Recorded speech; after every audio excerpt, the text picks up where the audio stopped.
Dear student, this is me Farmanullah Khan. आज की इस इम्पोर्टेंट वीडियो में हम फोर्थ सेमेस्टर फार्माकोलॉजी के एक इम्पोर्टेंट यूनिट जिसका नेम है diabetes and anti diabetic drugs के पार्ट नंबर 2 को एक्सप्लेन करेंगे। इस यूनिट का पार्ट फर्स्ट ऑलरेडी मेरे चैनल पे मौजूद है, जिसमें हमने एक्सप्लेन किया है कि डायबिटीज़ किसे कहते हैं, इसके टाइप्स कौन कौन से हैं। इसके बाद हमारे पास जो इंसुलिन की सेक्रेशन होती है तो वो किस बेस पे होती है, उसका मैकेनिज्म ऑफ सेक्रेशन क्या है इंसुलिन का। तो आज पार्ट 2 में हम एक्सप्लेन करेंगे different type of anti diabetic drugs कि हमारे पास वो कौन कौन से ड्रग्स हैं, वो कौन कौन से मेडिसिन हैं जो डायबिटीज़ के खिलाफ यूज़ होती हैं और हर एक मेडिसिन का मैकेनिज्म ऑफ एक्शन क्या है। इसी के साथ इस यूनिट के जो इम्पोर्टेंट पॉइंट्स हैं जो एमसीक्यूज़ में आ सकते हैं तो उसको भी हम मेंशन करेंगे ताकि आने वाले एग्जाम्स में आपके लिए आसानी हो। तो एंटी डायबिटिक्स ड्रग्स स्टार्ट करने से पहले यहाँ एक दो इम्पोर्टेंट स्लाइड्स हैं तो वो एक्सप्लेन कर लेते हैं। जिस तरह मैंने पार्ट फर्स्ट में आप लोगों को ये एक्सप्लेन करके दिया है कि हमारे पास जो इंसुलिन की सेक्रीशन है वो इस तरह होती है कि जब हम कोई खुराक ले लेते हैं तो उसका जो ग्लूकोज होता है वो क्या करता है, वो हमारे बीटा सेल में इंटर होकर वहाँ पे ग्लाइकोलाइसिस के थ्रू एटीपी की प्रोडक्शन करता है। जब एटीपी हमारे पास प्रोड्यूस हो जाते हैं तो वो पोटाशियम चैनल को ब्लॉक कर लेते हैं, जिसकी वजह से आपके पास वो जो सेल्स होते हैं वो डीपोलराइज हो जाते हैं। तो वो डीपोलराइजेशन की वजह से कैल्शियम चैनल ओपन हो जाते हैं, जिसकी वजह से कैल्शियम बीटा सेल के अंदर जाता है और उसके रिस्पांस में इंसुलिन बाहर जाते हैं। तो एक ये मैकेनिज्म है इंसुलिन सेक्रेशन का जो पार्ट फर्स्ट में मैं एक्सप्लेन कर चुका हूँ, जिसके लिए आप पार्ट फर्स्ट पढ़ लें, देख ले वीडियो, तो उससे आपका कंसेप्ट क्लियर हो जाता है। दूसरा यहाँ पे एक हार्मोन है जिसे कहते हैं इनक्रेटिन्स। तो इनक्रेटिन्स क्या हमारे पास है, ये एक ऐसा हार्मोन है जो क्या करता है, जो इंसुलिन की सेक्रीशन करवाता है। अब किस तरह करवाता है यहाँ पे आप देख ले कि incretin are hormones produced by intestine in response to food. Orally administered glucose stimulate greater release of insulin than the same amount of glucose delivered by injection। तो क्या होता है कि जब हम कोई खुराक खाते हैं और उसमें ग्लूकोज कंटेंट होता है और वो हमारे इंटेस्टाइन में जाता है तो वहाँ पे क्या होता है, वहाँ पे इनक्रेटिन हार्मोन की प्रोडक्शन होती है और वो इनक्रेटिन हार्मोन इंसुलिन की सेक्रीशन करवाता है। और यही वजह है कि अगर आप ग्लूकोज को ओरली लेते हो और आप ग्लूकोज को आईवी रूट के थ्रू लेते हो तो जो ओरली आपने ग्लूकोज लिया तो वो आपकी इंसुलिन की प्रोडक्शन ज़्यादा करवाएगा। वो क्यों, वो इसलिए कि जब आपके पास ग्लूकोज कंटेनिंग फूड इंटेस्टाइन के साथ अटैच होता है या इंटेस्टाइन के साथ जब वो टच होता है तो वहाँ पे आपके पास इनक्रेटिन हार्मोन की प्रोडक्शन होती है और वो इनक्रेटिन हार्मोन आपके पास इंसुलिन की सेक्रीशन करवाता है। अब एमसीक्यूज इस तरह आ सकता है कि ये एमसीक्यूज आपको दिया हो और इसका फिर आंसर क्या होगा कि इनक्रेटिन हार्मोन की प्रोडक्शन। इसके बाद some signal is produce from gastrointestinal tract or gut that increases insulin release whenever food is consumed. These signals are incretin। कि ये इंक्रेटिन हमारे पास एक पेप्टाइडल हार्मोन है कि जब आपके पास ग्लूकोज कंटेनिंग फूड इंटेस्टाइन के साथ मिलता है तो वो सिग्नल दे देता है इंसुलिन रिलीज का। और वो सिग्नल किस वजह से होते हैं, वो इंक्रेटिन्स की वजह से होते हैं।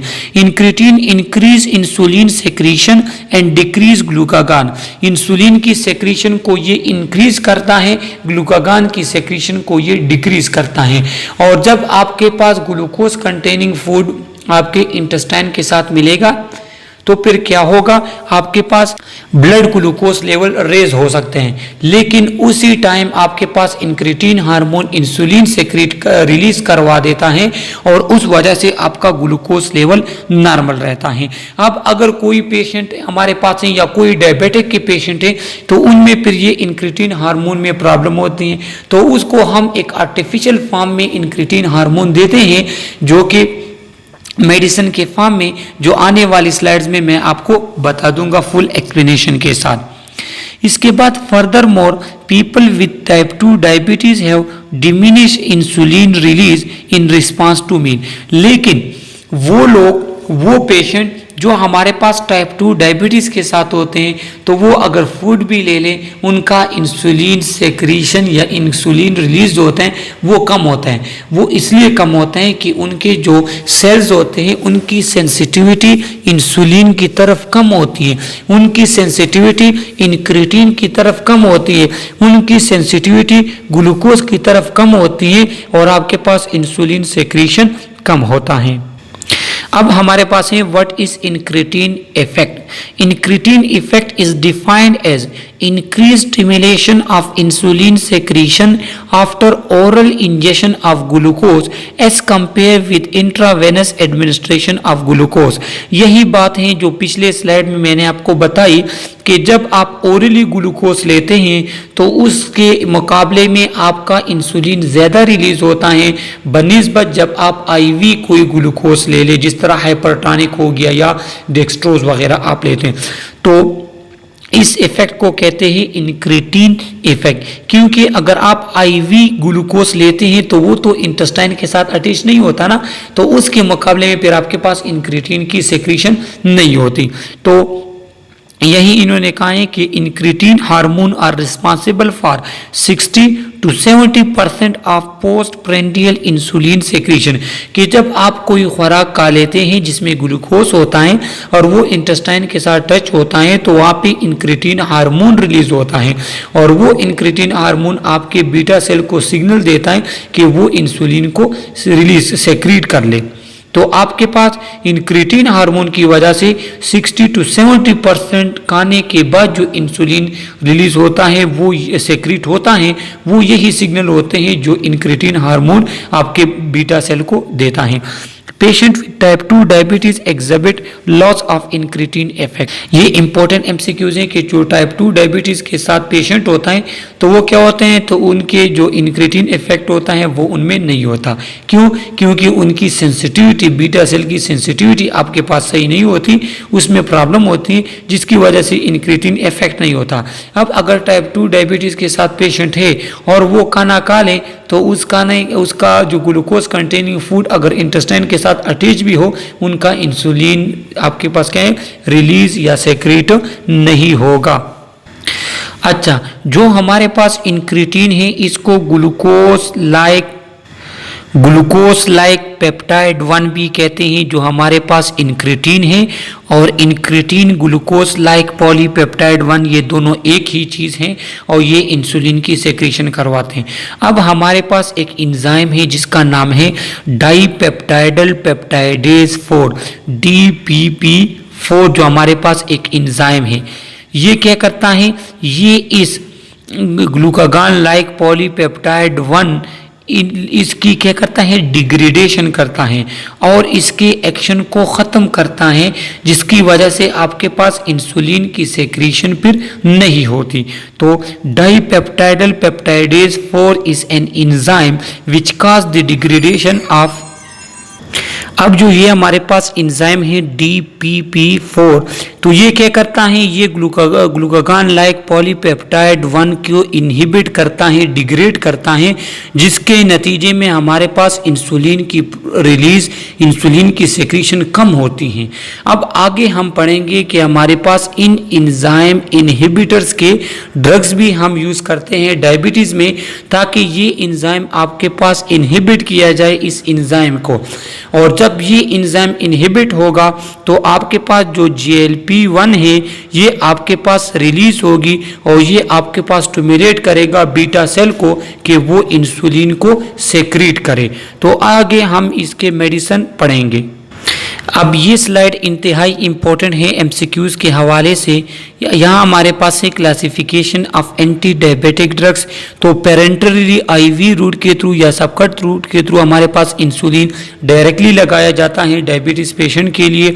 इसके बाद हमारे पास एक क्लास है glucagon like polypeptide receptor agonist, कि अगर आपका इंक्रीटिन या GLP-1 में कोई प्रॉब्लम है तो फिर क्या करते हैं, हमारे पास ये ड्रग यूज होते हैं जो एगोनिस्ट हैं ग्लूकागान लाइक पॉलीपेप्टाइड 1 के, और जो उनका काम था तो ये भी वही काम करते हैं, ये भी आपके पास इंसुलिन सेक्रेशन को इंक्रीज करते हैं। इसके बाद हमारे पास दूसरा एक क्लास है, वो है ओरल एंटी डायबिटिक ड्रग, कि जो ओरली हम एंटी डायबिटिक ड्रग लेते हैं तो उसमें एक क्लास सल्फोनाइल यूरिया है, जिसमें आपके पास ये मेडिसिन आते हैं जो कि एक एक करके आने वाले स्लाइड्स में हम एक्सप्लेन करेंगे। इसके बाद हमारे पास सेकंड जो क्लास है वो क्या है, मिग्लिटिन और ग्लिनाइड। तो इसमें हमारे पास ये मेडिसिन आते हैं जिसके जो रेपाग्लिनाइड हैं एंड नेटाग्लिनाइड्स हैं, तो वो हमारे पास इस क्लास में आते हैं। इसके बाद थर्ड हमारे पास जो क्लास हैं तो वो बिगोनाइड्स की हैं, जिसमें मेटफॉर्मिन आते हैं, ये भी आगे जाके हम एक्सप्लेन करेंगे। फोर्थ जो हमारे पास क्लास है वो जो कि एक अजीब किस्म का नेम है इसका, कि थायाजोलिडीनिडोन्स हमारे पास नेम है, जिसमें हमारे पास जिसको सिंपली हम TSDs भी कहते हैं, जिसमें हमारे पास मेडिसिन आते हैं रोसिग्लिटाजोन एंड पायोग्लिटाजोन, ये हमारे पास इस क्लास में आते हैं। तो ये एक एक करके हम एक्सप्लेन करेंगे। यहाँ पे सिर्फ आप लोग ये देख लें कि जो हमारे पास मेन क्लास है तो इसमें कौन कौन से ड्रग्स आते हैं, क्योंकि इससे डायरेक्टली जो एग्जामिनर होता है वो डायरेक्टली MCQs लेता है। मतलब वो आपको कहेगा कि जो हमारे पास टोलाजिमाइड है ये किस क्लास से ताल्लुक रखता है, तो वो सल्फोनाइल यूरिया जो हमारे पास ओरल एंटी डायबिटिक ड्रग्स हैं। तो यहाँ पे सिर्फ और सिर्फ आपको इसके नेम याद होने चाहिए, और आगे जाके इसमें से हाफ ड्रग्स कि वो कौन से ड्रग्स होते हैं, उनका मैकेनिज्म ऑफ एक्शन क्या है और उनके एडवर्स इफेक्ट क्या है, तो इसके हाफ ड्रग्स इस यूनिट वीडियो में हम पढ़ेंगे। और जो रिमेनिंग ड्रग्स हैं वो उसका थर्ड पार्ट इस लेक्चर का मेरे चैनल पे मौजूद है, तो वहीं से जाकर आप इसके रिमेनिंग ड्रग्स वो देख सकते हैं। अब यहाँ हमारे पास डिफरेंट बेसिस के बेस पे हमने क्या किया है, ये मेडिसिन ड्रग्स जो हमारे पास डायबिटिक ड्रग्स है, एंटी डायबिटिक ड्रग्स, उनको क्लासिफाई किए हैं। वो ड्रग्स जो हमारे पास इंसुलिन की सेक्रीशन करवाते हैं तो उसमें हमारे पास सल्फोनाइल यूरियास हैं, दूसरा हमारे पास है मेग्लिटेनाइड एनालॉग्स है हमारे पास, तीसरा हमारे पास क्या है GLP-1 रिसेप्टर एगोनिस्ट ड्रग्स हैं, फोर्थ हमारे पास क्या है पेप्टाइडल पेप्टाइडेज 4 इनहिबिटर्स हैं, जिसमें हमारे पास अपने अपने ड्रग्स आते हैं। तो ये क्या है, ये हमारे पास वो एंटी डायबिटिक ड्रग्स हैं जो इंसुलिन की सेक्रीशन करवाते हैं, जो इंसुलिन की सेक्रीशन इंक्रीज करते हैं, इन्हांस करते हैं, जो आगे जाके एक एक करके हम इनको एक्सप्लेन करेंगे। लेकिन सिर्फ यहाँ पे आपको ये पता होना चाहिए कि जो हमारे पास टोलब्यूटामाइड जो हमारे पास क्या है सल्फोनाइल यूरिया ड्रग है, तो ये फर्स्ट जनरेशन है। सेकंड जनरेशन में हमारे पास कौन कौन से ड्रग्स आते हैं, ग्लिबलेनक्लामाइड हमारे पास आते हैं, ग्लिपिजाइड हमारे पास ये सेकंड जनरेशन में आते हैं। तो यहाँ सिर्फ आपको ये पता होना चाहिए कि किस क्लास में कौन कौन से ड्रग्स आते हैं। इसके बाद वो ड्रग्स जो इंसुलिन की रेजिस्टेंस को कम करते हैं, जो स्पेशली हमारे पास टाइप 2 डायबिटीज में होता है कि जो सेल्स होते हैं वो इंसुलिन की तरफ या तो रेजिस्टेंस होते हैं या उनकी सेंसिटिविटी कम होती है इंसुलिन की तरफ। तो वो ड्रग में हमारे पास पहला आता है बिगोनाइड, जिसमें मेटफॉर्मिन आता है। इसके बाद दूसरा हमारे पास कौन सा है, TSDs ड्रग्स हैं, जिसमें पायोग्लिटाजोन आते हैं। तो ये क्या है, ये इंसुलिन सेंसिटाइजर हैं, ये सेल्स की सेंसिटिविटी इंसुलिन की तरफ बढ़ाते हैं। तो ये भी आपको MCQs के लिए याद होना चाहिए। अब जो हमारे पास फर्स्ट क्लास है एंटी डायबिटिक ड्रग्स का, उसमें पहले आते हैं इंक्रीटिन माइमेटिक्स। इंक्रीटिन माइमेटिक्स वो हैं जो क्या करते हैं, जो इंक्रीटिन की तरह काम करते हैं। अब इंक्रीटिन का काम क्या है, तो वो तो आपको आना चाहिए, जो स्टेट में मैंने आपको बताया कि ये इंसुलिन की सेक्रेशन करवाते हैं। Incretin mimetics are agonist or agent that act like incretin hormone. Example, glucagon like polypeptide 1 or GLP-1 receptor agonist भी इनको कहते हैं। इसमें हमारे पास फर्स्ट आता है एक्सेंटाइड, दूसरा लेराग्लुटाइड। तो एक्सेंटाइड एंड लेराग्लुटाइड ये हमारे पास इंक्रेटिन माइमेटिक्स हैं जो कि इंसुलिन की सेक्रीशन करवाते हैं। अब इनका मैकेनिज्म ऑफ एक्शन क्या है? तो सिंपल सी बात है, अगर आपको इंक्रेटिन इफेक्ट का पता चल गया हो जो स्टार्ट में मैंने आपको समझा दिया, तो ये फिर आपके लिए इजी है कि जो इंक्रेटिन माइमेटिक्स होते हैं तो उनका भी काम वही होता है जो इंक्रेटिन हार्मोन का था कि the incretin mimetics are agonist of GLP-1 receptor glucagon like polypeptide 1 के ये हमारे पास रिसेप्टर हैं जो इंसुलिन की सेक्रीशन करवाते हैं। ये आपके पास गैस्ट्रिक एम्प्टिंग टाइम को स्लो करते हैं कि आपके पास ज़्यादा टाइम तक फूड आपके गैस्ट्रिक और इंटेस्टाइन में रहे ताकि आपके पास इंसुलिन की सेक्रीशन हो। इसके बाद रिड्यूस फूड इनटेक, जब आपके पास ज़्यादा टाइम तक खाना आपके स्टोमिक और उसमें इंटेस्टाइन में रहेगा तो आपके जो है फूड इनटेक आपका रिड्यूस हो जाता है। डिक्रीज पोस्टप्रेंडल ग्लूकागॉन सेक्रीशन, ये आपके पोस्टप्रेंडल इंसुलिन सेक्रीशन को इंक्रीज करते हैं और ग्लूकागॉन सेक्रीशन को डिक्रीज करते हैं और प्रोमोट बीटा सेल प्रोलिफरेशन और बीटा सेल की डिवीजन को भी ये प्रोमोट करते हैं। ये मैकेनिज्म ऑफ एक्शन है GLP-1 रिसेप्टर एगोनिस्ट का या इंक्रेटिन माइमेटिक्स ड्रग्स। तो यहाँ पे इन्होंने आपको पिक्चर के थ्रू भी दिखाया है कि जब आप कोई खाने की चीज़ लेते हैं, जब आप फूड इंजेस्ट करते हैं और वो स्मॉल इंटेस्टाइन में जाता है तो वहाँ पे इंक्रेटिन हार्मोन की रिलीज होती है और इंक्रेटिन हार्मोन आपके पेनक्रियाज से क्या करता है, इंसुलिन की प्रोडक्शन को इंक्रीज करता है ताकि जो फूड के थ्रू ग्लूकोज आपके बॉडी में गए हों तो उनको क्या हो, वो आपके पास ब्लड ग्लूकोज लेवल को इंक्रीज न करे और उनकी आपके पास सेल्स वगैरह में एब्जॉर्प्शन हो, जिसके नतीजे में ग्लूकोज की लेवल नॉर्मल रहता है आपके बॉडी का। अब इंक्रेटिन माइमेटिक्स का जो एक ड्रग था जिसका नेम एक्सेंटाइड था, तो exenatide approved in 2005 is a peptide GLP-1 receptor agonist that was originally isolated from lizard venom। ये हमारे पास क्या है, lizard venom से ये आइसोलेट होता है, आइसोलेट किया गया और ये हमारे पास GLP-1 रिसेप्टर एगोनिस्ट है। ये इंक्रेटिन की तरह काम करता है। Liraglutide is more effective than exenatide because it is more stable, it is resistance to degradation by DPP-4। तो जो हमारे पास एक्सेंटाइड था और एक लेराग्लुटाइड था, तो ये दोनों हमारे पास इंक्रेटिन माइमेटिक्स हैं, लेकिन कहते हैं कि इसमें से जो हमारे पास लेराग्लुटाइड है तो वो ज़्यादा इफेक्टिव है एज कंपेयर टू एक्सेंटाइड। एक तो ये MCQs हो गया, दूसरा ये है कि वो इफेक्टिव इसलिए है कि जो हमारे पास एंजाइम है DPP-4 जो क्या करता है, जो GLP-1 को डिग्रेड करता है, तो ये उसकी तरफ हाईली रेजिस्टेंस है।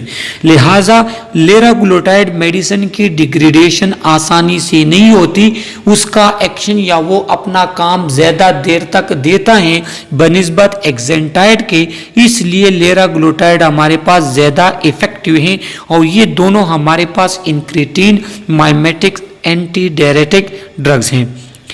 मोर anti exenatide antibody formation led to decrease efficacy of exenatide. तो एक तो ये फैक्टर था कि वो आपके पास लेराग्लुटाइड वो ज़्यादा रेजिस्टेंस शो करते हैं अपने डिग्रेडेशन को। दूसरा ये है कि जब एक्सेंटाइड आप ज़्यादा टाइम के लिए यूज़ करते हो तो आपकी बॉडी एक्सेंटाइड के खिलाफ एंटीबॉडीज प्रोड्यूस कर लेती है, जिसकी वजह से भी उनका जो एक्शन होता है वो आपके पास स्लो हो जाता है।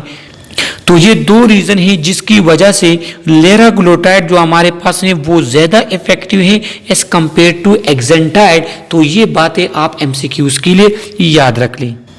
इसके बाद हमारे पास फार्माकोकाइनेटिक्स है इन ड्रग्स का कि being polypeptide exenatide and liraglutide must be administered subcutaneously. Liraglutide is highly protein bound and has a long half-life, allowing for once daily dosing without regard to meal। तो जो हमारा एक तो ये है कि इसको आपने सबक्यूटेनियसली एडमिनिस्टर करना है। ये क्या करते हैं, ये हमारे पास पॉलीपेप्टाइड है, लिहाजा इसको हमने सबकुटेनियसली एडमिनिस्टर करना होता है, पहली बात। दूसरी ये है कि जो लिराग्लुटाइड हमारे पास हैं तो ये हाईली प्रोटीन बॉन्ड मेडिसिन है और इनका हाफ लाइफ ज़्यादा होता है। इस वजह से सिर्फ और सिर्फ आपने दिन में इसका एक डोज जो है वो पेशेंट को आपने देना होता है और मील के साथ या खाने के साथ इसका कोई रिलेशन नहीं होता। खाने से पहले बाद में दो, एक दफ़ा आपने डोज दी पेशेंट को तो पूरा दिन उसके लिए वो डोज काफ़ी है। क्यों? क्योंकि लिराग्लुटाइड जो मेडिसिन है उसका हाफ लाइफ ज़्यादा है। अब इसके एडवर्स इफेक्ट क्या है? जो हमारे पास इंक्रेटिन माइमेटिक जिसमें एक्जेंटाइड एंड लिराग्लुटाइड आते थे तो इसके एडवर्स इफेक्ट नाजिया हो सकता है, वोमिटिंग हो सकती है, कंस्टिपेशन, पेनक्रियाटाइटिस ये आप में काज कर सकता है पेशेंट में अगर ये मेडिसिन आप ज़्यादा टाइम के लिए लेते हैं। गैस्ट्रिक मोटिलिटी को डिक्रीज करता है, गैस्ट्रिक एम्पटिंग को डिक्रीज करता है, वो ऑलरेडी हमने पढ़ लिया है। और ये आप में क्या करेगा? वेट लॉस करता है, क्योंकि दो रीज़न होती हैं, एक तो गैस्ट्रिक मोटिलिटी आपकी कम हुई, आप खाने को दिल आपका कम करता है इसलिए आप खुराक कम लेते हैं। दूसरा जो आपके पास इंसुलिन प्रोडक्शन ज़्यादा हो जाता है तो वो भी क्या करता है, वो आपके पास ग्लूकोज वगैरह इसके स्टोर करना ये आपके पास क्या है, इसमें प्रॉब्लम्स आ जाती हैं। और जो आपका लॉस ऑफ एपिटाइट वगैरह होते हैं उस वजह से क्या होता है, आपका वेट लॉस हो जाता है। तो ये एडवर्स इफेक्ट है इस मेडिसिन के कि ये आप में नाजिया, वोमिटिंग, कंस्टिपेशन, पेनक्रियाटाइट और decrease motility and weight loss करा सकता है ये मेडिसिन। तो ये आप एमसीक्यूज के लिए इनके एडवर्स इफेक्ट देख लें। इसके बाद हमारे पास स्टार्ट होते हैं ओरल एंटी डायबिटिक ड्रग्स। हालांकि इससे पहले हमने वो ड्रग्स पढ़े जो सबकुटेनियसली हम पेशेंट को देते हैं। अब हमारे पास है ओरल एंटी डायबिटिक ड्रग्स, जिसमें हमारे पास जो पहली क्लास है वो है डाइपेप्टाइडल पेप्टाइडेज 4 इनहिबिटर, जिसको सिंपली हम DPP4 कहते हैं। तो ये आगे हम सिर्फ इसको DPP4 से हम क्या करेंगे, इसको नॉमिनेट करेंगे, इसलिए आपको पता हो। तो जो डाइपेप्टाइडल पेप्टाइडेज इंजाइम होता है ये GLP-1 को डिग्रेड करता है और GLP-1 का काम क्या था, ग्लूकागॉन लाइक पॉलीपेप्टाइड, उसका काम ये था कि वो इंसुलिन की सेक्रीशन कराए। अब ये इंजाइम जो डाइपेप्टाइडल पेप्टाइडेज यहाँ तक जो इंजाइम है 4, ये क्या करता है, ये GLP-1 को डिग्रेड करता है और इंसुलिन सेक्रीशन को कम करता है। अब हमने इंसुलिन सेक्रीशन को अगर बढ़ाना है तो इस इंजाइम को हमने इनहिबिट करना होगा इनहिबिटर यूज करके। तो GLP-1 and GIP are the known substrate of DPP4. It is important for drug to selectively inhibit this enzyme in order to prolong the action of incretin. जो हमारे पास glucagon like polypeptide 1 और दूसरा हमारे पास gastric inhibitory polypeptide 1 जो polypeptide जो हमारे पास hormones है, तो ये क्या है, ये हमारे पास बेसिकली इंक्रीटिन्स है जिसका काम इंसुलिन प्रोडक्शन होता है। तो जो हमारे पास DPP4 इनहिबिटर्स हैं ये क्या करते हैं, ये आपके पास इस इंजाइम को क्या करते हैं, इनहिबिट कर लेते हैं। क्यों? क्योंकि ये इंजाइम इन मॉलिक्यूल्स पे एक्शन करके इनके क्या करते हैं, इनकी एक्टिविटीज को कम करता है, जिसकी वजह से आपके पास इंसुलिन की प्रोडक्शन नहीं होती। लिहाजा जो हमारे पास DPP4 इनहिबिटर्स मेडिसिन हैं वो इंक्रेटिन्स के एक्शन को प्रोलॉन्ग करते हैं बाय इनहिबिटिंग DPP इंजाइम, जो हमारे पास है डाइपेप्टाइडेज जो हमारे पास इंजाइम है। इसमें हमारे पास ड्रग्स कौन कौन से आते हैं, इसमें हमारे पास आता है sitagliptin, विडाग्लिप्टिन, alogliptin, linagliptin. The first agent of this class, sitagliptin, was approved by FDA in 2006. FDA stand for Food and Drug Administration. तो ये हमारे पास जो ड्रग्स हैं ये क्या हैं, ये DPP4 इनहिबिटर्स के ड्रग्स हैं जो क्या करते हैं, जो इस इंजाइम को इनहिबिट करके इंसुलिन की सेक्रेशन को इन्हांस करते हैं। और इसमें जो फर्स्ट क्लास थी वो सिटाग्लिप्टिन की थी जो अप्रूव किया FDA ने 2006 में। इनका जो मैकेनिज्म ऑफ एक्शन है वो किस तरह है, वो तो मैंने आपको ऑलरेडी बता दिया कि DPP4 inhibitors inhibit the enzyme DP4 prolonging the activity of incretin hormone, increase insulin release in response to meal। तो इंक्रेटिन का काम क्या था कि आपने खुराक लिया, वो इंटेस्टाइन के साथ अटैच हुआ, इंक्रेटिन आपके पास प्रोड्यूस हुआ जो बीटा सेल को मजबूर करता है कि वो ज़्यादा से ज़्यादा इंसुलिन को सेक्रेट करे। अब जो आपके पास डाइपेप्टाइडल पेप्टाइडेज DPP4 एंजाइम है वो क्या करता है, वो इंक्रेटिन को ख़त्म करता है। लेकिन जब आप DPP4 इनहिबिटर्स ड्रग लेंगे तो वो इस एंजाइम को ख़त्म कर देगा और आपके पास जो इंक्रेटिन हार्मोन का जो एक्टिविटी थी कि इंसुलिन प्रोड्यूस करना, वो एक्टिविटी आपके पास बहाल हो जाती है और आपके पास ज़्यादा से ज़्यादा इंसुलिन वो रिलीज होता है। ये है mechanism of action DPP4 inhibitors का। अब इसका फार्माकोकाइनेटिक्स क्या है कि DPP4 inhibitors are well absorb after oral administration. जब आप इसको ओरली लेते हो इसकी एब्जॉर्प्शन अच्छे तरीके के साथ होती है। Food does not affect the extent of absorption. Alogliptin and sitagliptin are mostly excreted unchanged in urine. All DPP4 inhibitor except linagliptin require dose adjustment in renal dysfunction। क्या होते हैं कि जो हमारे पास एलोग्लिप्टिन है एंड सिटाग्लिप्टिन ये unchange form में urine के थ्रू बॉडी से बाहर जाते हैं और जो हमारे पास हमारे पास जितने भी ड्रग्स हैं इस क्लास के, इसमें लिनाग्लिप्टिन के अलावा उन तमाम की आपने डोज एडजस्टमेंट करानी है उन पेशेंट में जिसको रेनल प्रॉब्लम हो, जिसको रेनल डिसफंक्शन हो या किडनी प्रॉब्लम हो, क्योंकि इनकी एक्सक्रीशन चूंकि थ्रू किडनी होती है, लिहाजा वो पेशेंट जिनको किडनी प्रॉब्लम्स होगी तो उनमें आपने इंतहाई एहतियात के साथ ये मेडिसिन एक प्रॉपर डोज में आपने देने होंगे। अब हमारे पास इन ड्रग्स के जो एडवर्स इफेक्ट हैं तो इसके कॉमन एडवर्स इफेक्ट ये हैं कि ये नेजोफेरेंजाइटिस कराता है, आपके जो रिस्पायरेटरी ट्रैक है उनके इन्फेक्शन, ये हेडेक भी कराता है। Although infrequent pancreatitis has occurred with use of all DPP4 inhibitor. और जितने भी हमारे पास DPP4 इनहिबिटर्स हैं ये आपके पास पेनक्रियाटाइटिस भी कराते हैं, एज सच नहीं होता, इतना नहीं होता, इनफ्रीक्वेंटली हमारे पास ये कराते हैं। मतलब कि ज़रूरी नहीं है कि ये आप लेंगे और एडवर्स इफेक्ट इसका पेनक्रियाटाइटिस हो सकता है, लेकिन हो सकता है, एक एडवर्स इफेक्ट है लेकिन फ्रीक्वेंटली नहीं है। तो इसके एडवर्स इफेक्ट आप याद रख लें, स्पेशली ये नेजोफेरेंजाइटिस, क्योंकि ये एक यूनिक सा है, सिर्फ DPP4 इनहिबिटर्स के साथ ये क्या करता है, लाई करता है। इसके बाद एक और सिंपल सा ड्रग है जो कि इंतहाई इंपॉर्टेंट है, सल्फोनाइल यूरिया के नाम से इंतहाई सिंपल के sulfonylurea are also known as insulin secretagogues, कि ये हमारे पास इंसुलिन की सेक्रेशन कराते हैं because they promote insulin release from beta cell of pancreas. Sulfonylurea were among the first oral medicine available for the treatment of type 2 diabetes, कि type 2 diabetes के लिए सबसे पहले जो अवेलेबल ड्रग्स थे वो हमारे पास कौन से थे, ओरल मेडिसिन, वो हमारे पास सल्फोनाइल यूरियस थे। तो ये आप MCQs के लिए याद रख लें। They were discovered by accident in France by a researcher who was working on drug for typhoid fever.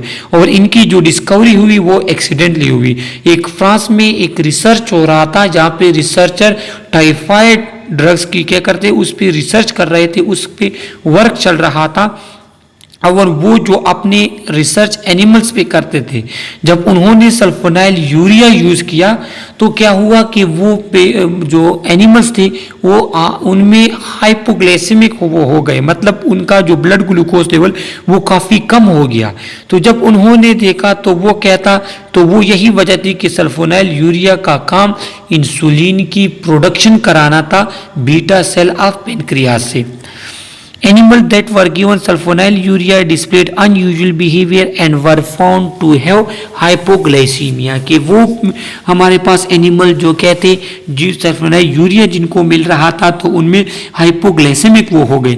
It was quickly recognized that these drug drugs could be use for the treatment of diabetes. और फिर इस तरह उनको पता चला कि ये drugs हमारे पास डायबिटीज के लिए हम इनको यूज कर सकते हैं।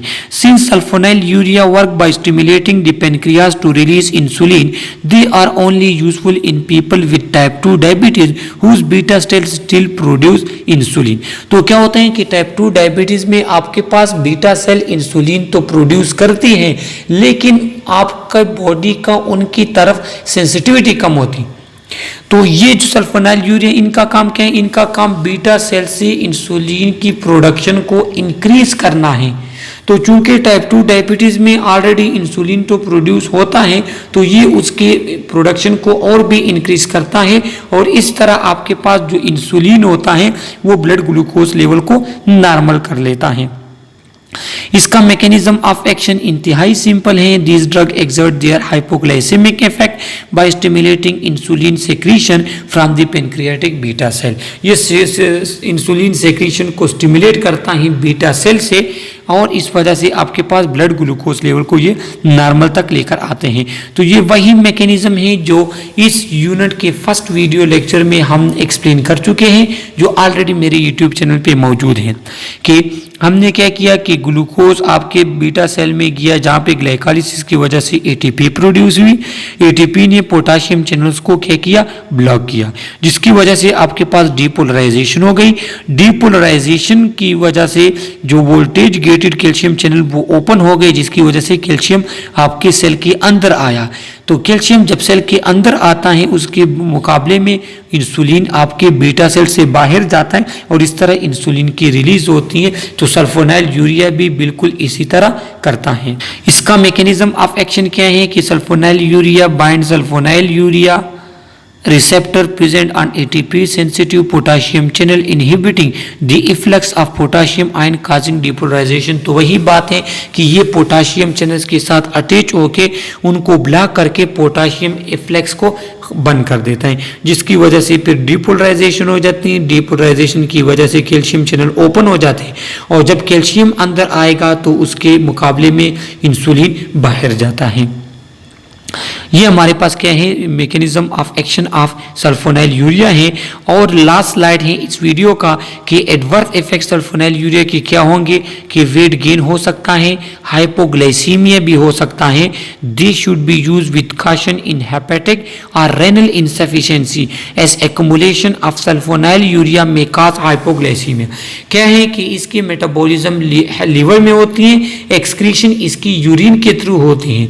अब एक पेशेंट जिसको प्रॉब्लम है हेपेटिक की, या एक पेशेंट जिसको प्रॉब्लम है रेनल की, तो उस टाइप ऑफ पेशेंट में आपने सल्फोनाइल यूरिया को इंतहाई एहतियात के साथ यूज करना है। क्यों? कि आपके पास पेशेंट ज्यादा हाइपोग्लाइसेमिक ना हो।